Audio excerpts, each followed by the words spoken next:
É uma bobagem falar em fim de imposto sindical, porque se a senhora fizer isso, pior do que o que houve nos transportes, na Casa Civil com o Palote, na agricultura, ou seja, vocês já me entenderam. Desestabiliza. Sai dessa crise. Em compensação, quando o povo da CUT reivindicou 10% do PIB para a educação, nós achamos que é correto. Quando o povo da CUT reivindicou combate à desindustrialização, nós achamos correto e já estamos fazendo. Então, a nossa estratégia da força é crescer sem limite, crescer muito, e ao crescer, reforçar o papel unitário que a central desempenha. É difícil entender isso. Isso causa ruído. Isso tem problema? Pode ser que tenha. Nós vamos ter vários na vida. Porém, esse é o caminho para o princípio estratégico que nós estamos perseguindo. O que é que nós estamos perseguindo hoje? Nós estamos perseguindo a seguinte coisa. O movimento sindical brasileiro quer recuperar o protagonismo que já teve no fim da ditadura militar. Quando a ditadura militar foi derrotada, o nosso movimento sindical teve um forte protagonismo nessa derrota. Ele influiu nessa derrota, ele lutou. Tanto que o Lula virou presidente, na base dessa rampa de lançamento. Foi o protagonismo do movimento sindical. A nova república e o neoliberalismo limaram esse protagonismo, poliram esse protagonismo, diminuíram esse protagonismo por antissociedade, anti-organicidade, vire-se sozinho, ideias mirabolantes, privatização, confusão, Estado não pode se meter, é só o mercado, vamos negociar entre nós, portas fechadas, essa baboseira que nós derrotamos com a nossa estrutura sindical. Hoje, o grande desafio, principalmente nos quadros do governo da Dilma, é recuperar esse protagonismo. E por que recuperar esse protagonismo se o companheiro me deixar falar? Se ele me deixar falar, a gente recupera o protagonismo. Por quê? Porque nós estamos com uma previsão que essa crise que existe no mundo vai criar dificuldade aqui no Brasil. Nós vamos ter que enfrentá-la. Como nós vamos enfrentar a crise quando ela se abater sobre nós? Vamos enfrentar a crise cortando salário, desempregando o trabalhador, diminuindo salário e crédito? Não. Nós queremos enfrentar a crise com manutenção do crescimento, com distribuição de renda, com diminuição de juros, com aumento do crédito, com qualificação e investimento.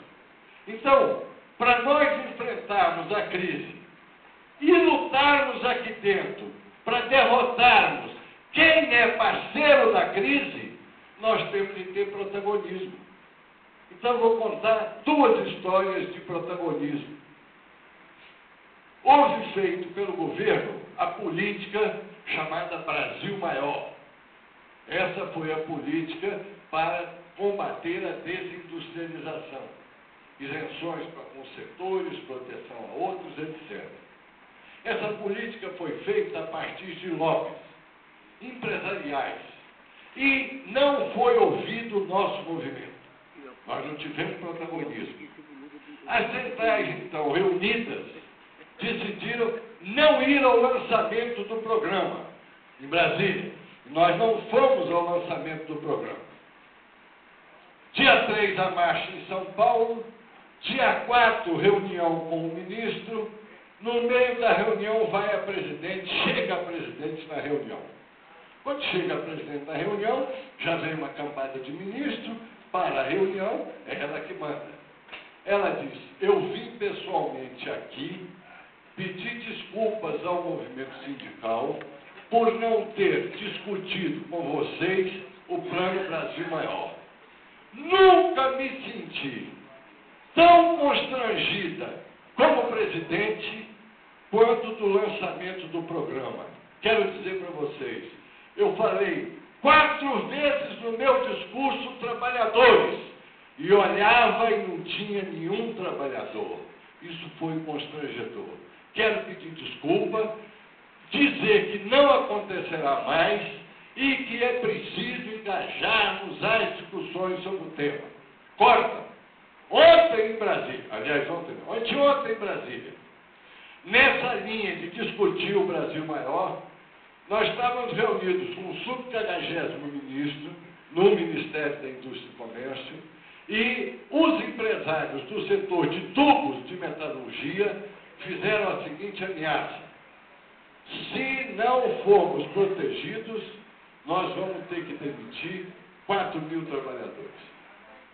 Chantagem deles.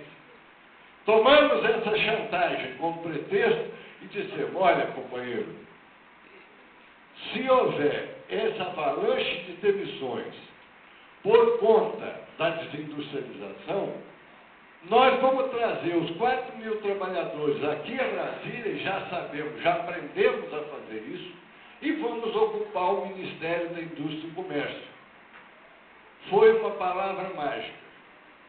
Meia hora depois estava na sala o ministro, o vice-ministro, o 40º vice-ministro, o 3º vice-ministro, a estrutura toda do Ministério desceu. Não! Não! Existe uma lei muito complicada, de 14 meses, etc.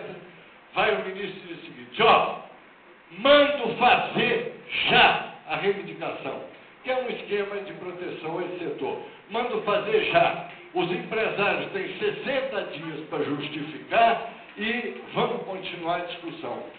Eu tenho 2 exemplos, então, como o nosso protagonismo, exercido no nosso movimento, ele ajuda a enfrentar e resolver o problema. Como nós estamos prevendo que há problemas no futuro, nós temos de, com velocidade, procurar recuperar esse protagonismo para agirmos no momento de hoje e no momento seguinte. Vou dar um outro exemplo. Nós vamos entrar em grandes campanhas salariais. Nessas campanhas salariais, embora cada um dos setores vai ter o seu índice, o seu número, nós temos uma orientação comum, que é o ganho real. Nós vamos armar estratégias que produzam resultados nas negociações e nas campanhas com ganho real de salários. Essa é uma estratégia que choca de frente com a estratégia de quem diz que é hora de segurar salário, que é hora de diminuir o ganho, que é hora de impedir que o mínimo em janeiro seja reajustado fortemente. Não, nós queremos e achamos que podemos garantir aumento real de salário, porque essa é a nossa forma de enfrentar e combater a crise.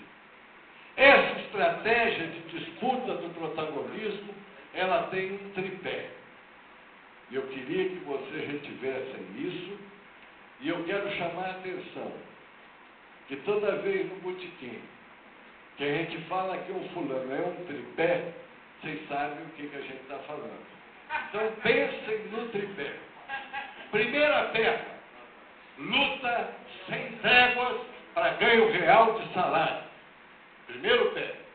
Segundo pé, a nossa pauta sindical tem que se aproximar da pauta social. Nós temos de buscar, com nossas reivindicações, temas que nos aproximem da sociedade. Exemplo, fim do fator previdenciário. Não é uma reivindicação meramente de categoria ou sindical, é uma reivindicação da sociedade inteira. A política contra a desindustrialização, os 10% da educação, são temas em que a nossa pauta se aproxima da pauta da